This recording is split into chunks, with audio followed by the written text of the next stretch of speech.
Saludar a Mario Campa, asesor en políticas públicas y también amigo de la casa aquí en Sin Censura. Mi querido Mario, ¿cómo te va? Buenas noches. Hola, buenas noches, ¿cómo están, Vicente? Un gusto estar de vuelta aquí contigo. Pues entre molestos y sorprendidos, para serte sinceros. Hablo por mí, no sé, Zenén, ¿tú cómo estés? De la misma manera también. Mario, ¿cómo ves este tema de el general Cienfuegos y pues este acuerdo para que se pida la desestimación de los cargos en su contra en Estados Unidos? Mira, primero que nada, yo creo que hay todavía, pues, tiempo para que esta incertidumbre que se ha generado se vaya aclarando, ¿no? Todavía no tenemos tanta información, seguramente irá fluyendo en los próximos días, pero la verdad es que ante estos vacíos, pues los hemos colmado con un poco de especulación, ¿no? Y creo que yo también tengo mis propias hipótesis, no me voy a meter mucho en la cuestión legal, en la cuestión de las relaciones internacionales, pero sí quisiera entender un poco desde el punto de vista de los Estados Unidos por qué se da esta decisión, ¿no? Entonces, yo me planteo al menos tres posibilidades, ¿no? Seguramente habrá más, quizá hay algunas que pues no conocemos todavía, pero al menos se me ocurrieron tres, ¿no?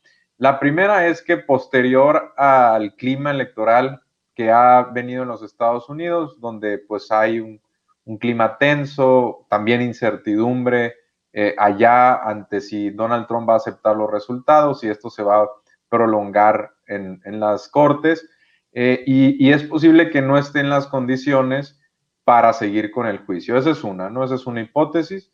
La segunda es que, bueno, Estados Unidos sí suele ser un poco más respetuoso con las Fuerzas Armadas, ¿no? Entonces, es un país donde las Fuerzas Armadas, por los roles que han tenido en las guerras, en las intervenciones militares, en otros países, pues quizá esto haya tenido un poco de peso, ¿no? No sabemos cómo hubiera reaccionado un juicio, por ejemplo, fallido a un miembro de las Fuerzas Armadas, aunque este fuera de una milicia extranjera, ¿no? Pero bueno, es otra hipótesis. Y una tercera es que quizá no se tenían pruebas tan contundentes como sí se tienen contra Genaro García Luna, ¿no? Quizá la Fiscalía de Nueva York tenga un caso mucho más atado, más compacto, más contundente contra García Luna que contra Cienfuegos, y haya decidido que ese es el caso que le conviene, el caso que amerita pues que García Luna siga allá, ¿no? Porque habría que preguntarnos por qué uno sí y el otro no, ¿no? Entonces seguramente son juicios distintos, pruebas distintas, y eso pues también eso quizá refleja que García Luna verdaderamente está metido en problemas, ¿no? Mario, ¿cómo ves el panorama con un poder judicial tan, tan lastimado en su credibilidad por todo lo que hemos visto, por todas las acusaciones, incluso por todas las denuncias que hemos hecho y que ha hecho el presidente Andrés Manuel López Obrador en la mañanera, solo por mencionar un ejemplo? ¿Cómo ves el panorama con un Salvador Cienfuegos regresando como cualquier otro ciudadano, dijo Marcelo Ebrard, y todo parecería indicar que en libertad a México? Sí, desafortunadamente el Poder Judicial en México pues no está exento de los problemas de corrupción que tenemos en muchos otros ámbitos, ¿no? Y no solamente no está exento a corrupción, sino que en México suele ser muy impredecible, ¿no? Y en ese sentido, pues no sabemos realmente, es totalmente incierto cuál va a ser el rumbo que pueda tomar un caso, ¿no? Además, siendo un caso de tan alto perfil. Entonces, desafortunadamente, sí es jugar con fuego una vez que se mete a las cortes mexicanas, ¿no? Desafortunadamente, el Poder Judicial pues está muy lejos todavía de lo que demandan la situación del país, y sí abre un espacio para que pueda haber controversias de todo tipo, ¿no? También es una prueba de fuego para esta cuarta transformación y su lucha contra la corrupción, ¿no? Es momento estelar, poniéndolo en términos del presidente Andrés Manuel López Obrador. Sí, se puede volver en un caso emblemático, icónico, ¿no? Puede ser incluso en política todo está muy sujeto a grandes variaciones o giros de un momento a otro, y pudiera darse también aprovecharse como un momento también fundacional, un hito en la cuestión estrictamente judicial, ¿no? Porque habrá otras donde ya hay avances, habrá otras donde hay otros pendientes, pero específicamente en lo judicial, pues sí, se ha marcado un discurso de cierta independencia con los otros poderes, de respeto, lo cual es sano, por supuesto, en una democracia, pero bueno, hasta dónde es capaz de llegar un discurso anticorrupción una vez que ya empiezas a toparte con que los otros poderes pueden no estar en la misma lógica que tú. Ahí es cuando realmente vamos a darnos cuenta, se va a revelar si el compás lo está marcando verdaderamente en otras muchas esferas, ¿no? Oye, Mario, déjame cerrar la conversación de esta noche preguntando tu reflexión, tu opinión, tus comentarios sobre esta situación que se está viviendo en diferentes estados al rojo vivo, y no es por hacerle comercial al programa de Telemundo, pero al rojo vivo, algunos regresando al semáforo rojo, otros a punto de, Sí. en fin, la pandemia y este segundo aire que pues que no nos gustaría reportar.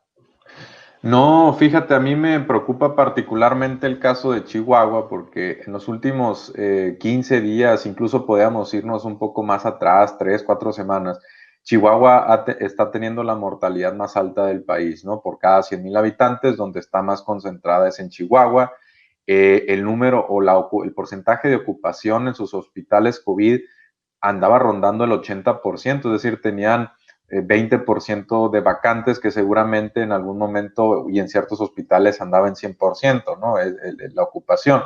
Entonces, hay ciertas entidades, sobre todo aquellas pegadas a Texas, aquellas también en el norte, en el occidente, en Bajío, que tuvieron cierto inicio lento. Siempre se advirtió que iba a haber momentos distintos y etapas distintas, curvas distintas, picos diferentes para cada una de las entidades y regiones.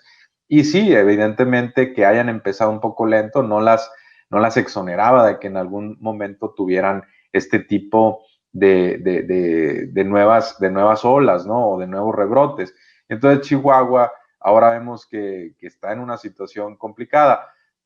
Pues desafortunadamente el gobernador allá se empezó a meter en una lógica confrontacional con la federación, empezó honestamente a crear cierta politiquería y parece que desatendió un poco el combate a la pandemia, ¿no? Y a eso pues podríamos agregar los videos que circulan sobre sus funcionarios atendiendo pues a fiestas y pues no marcando claramente un ejemplo, ¿no? Entonces, hay ciertas entidades que sí preocupan. Por supuesto, el rojo no nos dice qué tan rojo es, ¿no? Ya que llegamos a rojo no nos dice si es rojo light o rojo vivo, pero si pudiéramos clasificarlo, por supuesto que Chihuahua estaría en una situación mucho más avanzada que otras entidades. Lo que sucede en la capital del país, en la Ciudad de México, también es digno de mención, porque si bien estábamos viendo un rebrote, pues no es tan empinado como si lo estamos viendo en Chihuahua, ¿no? Ahí ya se anunciaron una serie de pruebas adicionales en el metro, mayores restricciones al consumo social nocturno, y eso pues evita que de repente se te salga de control, ¿no? Por supuesto está en manos también de los ciudadanos poner de su parte. Tuvimos buenas noticias esta semana y la anterior con la eficacia de 90 y 94% de las vacunas de Pfizer y Moderna respectivamente, pero todavía faltan algunos meses para que las tengamos en escala amplia, ¿no? En una escala que le llegue a la producción, a una producción suficientemente grande para que le llegue masivamente a la población. Y entonces en ese inter tenemos que seguir cuidándonos, ¿no? Mantener la guardia en alto. De acuerdo contigo, Mario Campa. Cerremos invitando a la gente para que te apoye en tus redes sociales y me haces ese gran favor. Por supuesto, Vicente, mi red social Twitter es @Mario_Campa. De ahí, pues, con gusto, cualquier otra cosa, estamos a la orden, ¿no? Yo te agradezco que siempre estés al pendiente de Sin Censura. Te mando un abrazo y estamos al pendiente. Saludos a tu audiencia, Vicente. Buena semana.